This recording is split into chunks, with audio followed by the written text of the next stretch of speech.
Hi guys. So ഇന്ന് സംസാരിക്കാൻ പോണത് മെറ്റ വെരിഫിക്കേഷൻ പറ്റിയാണ്. മെറ്റ വെരിഫിക്കേഷൻ നമ്മൾ 95 റുപ്പീസ് കൊടുത്ത് കഴിഞ്ഞാൽ ഏജൻറ്റിനോട് സംസാരിക്കാൻ അങ്ങനെ കുറച്ച് ഫീച്ചേഴ്സ് ഉണ്ട്. അപ്പോൾ നമ്മൾ പൈസ കൊടുത്താണ് ഈ സാധനം എടുക്കേണ്ടത്. അപ്പോൾ ബ്ലൂടിക്ക് എന്ന സംഭവം നമ്മൾ പൈസ കൊടുത്തിട്ട് ഇൻസ്റ്റാഗ്രാമിൽ ബ്ലൂടിക്ക് എന്ന് പറഞ്ഞാൽ അതിലെ സെലിബ്രിറ്റീസുകളാണ് നമുക്ക് കാണാം.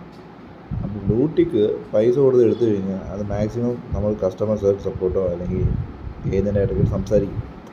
ഈവൻ നമ്മൾ 1 മന്ത് കഴിഞ്ഞാൽ പിന്നെ എക്സ്പയർ ആയി കഴിഞ്ഞാൽ പിന്നെ ആ പൈസ തീർന്നു. അപ്പോൾ നമ്മൾ മാക്സിമം യൂസ് ചെയ്യുക. പിന്നെ ആ ഒരു ചെറിയ ടിക്കിന് നല്ല എമൗണ്ടാണ്. പിന്നെ അത് ഒരു മാസം യൂസ് കഴിഞ്ഞാൽ പിന്നെ 1000 രൂപ വെച്ച് ഒരു ചാർജ് ചെയ്യണം. ഒരു മാസത്തേക്ക് മാത്രമേ കുറഞ്ഞ വരെ കൊടുക്കും, പിന്നെ ശേഷം കൂടും.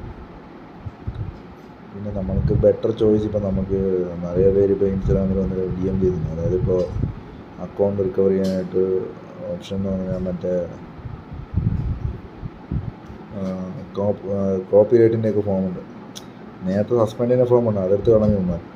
സോ കോപ്പി റൈറ്റിൻ്റെ ഒരു ഫോമുണ്ട്, ആ ഫോം ഫില്ല് ചെയ്ത് കഴിഞ്ഞാൽ കിട്ടുമെന്നൊക്കെ പറയുന്നു.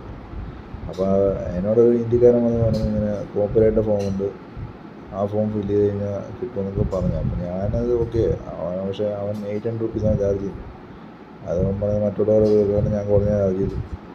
പക്ഷേ ഇപ്പം നമുക്ക് ഇവിടെ എന്ന് പറഞ്ഞാൽ ഏജൻറ് ഉണ്ട്, ഏജൻറ് സംസാരിക്കുക. ഏജൻറ്റിനോട് സംസാരിച്ച് കൺവിൻസ് ചെയ്യുക. ഏജൻറ്റ് എന്തെങ്കിലും ഒപ്പീനിയൻ പറയാണെങ്കിൽ നമുക്ക് അതിനനുസരിച്ച് ഏജൻറ്റിനോട് കാര്യങ്ങൾ പറയാം. അപ്പോൾ ഈ പുള്ളിക്കാരൻ ഈ 800 കൊടുത്ത് ഞാൻ ഏജൻറ്റ് 95 രൂപ കൊടുത്താൽ മതി. അപ്പോൾ നമുക്ക് ആര് കൂട്ടി കിട്ടി കഴിഞ്ഞാൽ ഏജൻറ്റ് സംസാരിക്കും.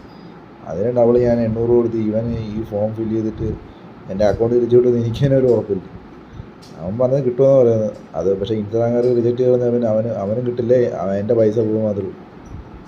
സോ ഇൻസ്റ്റാഗ്രാമുകാരെ അക്സെപ്റ്റ് ചെയ്യണം. ആ രീതിയിൽ അവൻ എന്തെങ്കിലുമൊക്കെ ഫില്ല് ചെയ്ത് വിടണമെന്നൊക്കെയാണ് അവൻ പറയുന്നത്. പക്ഷേ എനിക്ക് തോന്നുന്നില്ല അവന്മാരുടെ ഇന്നത്തെ നില വെച്ച് അവൻ അക്സെപ്റ്റ് ചെയ്യുന്നത്. കാരണം മൊത്തം ആണല്ലോ യൂസ് ചെയ്യുന്നത്.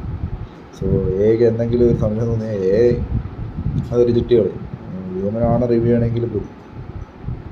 കോപ്പി റൈറ്റിനെ വെച്ച് എനിക്ക് തോന്നുന്നില്ല പ്രത്യേകിച്ച്. കോപ്പി റൈറ്റിന് മാക്സിമം അവന്മാർ URL ബ്ലോക്ക് ചെയ്യും. സോ കോപ്പി റൈറ്റിനൊക്കെ ഫില്ല് ചെയ്തിട്ട് എന്താ പ്രയോജനം മനസ്സിലാവും.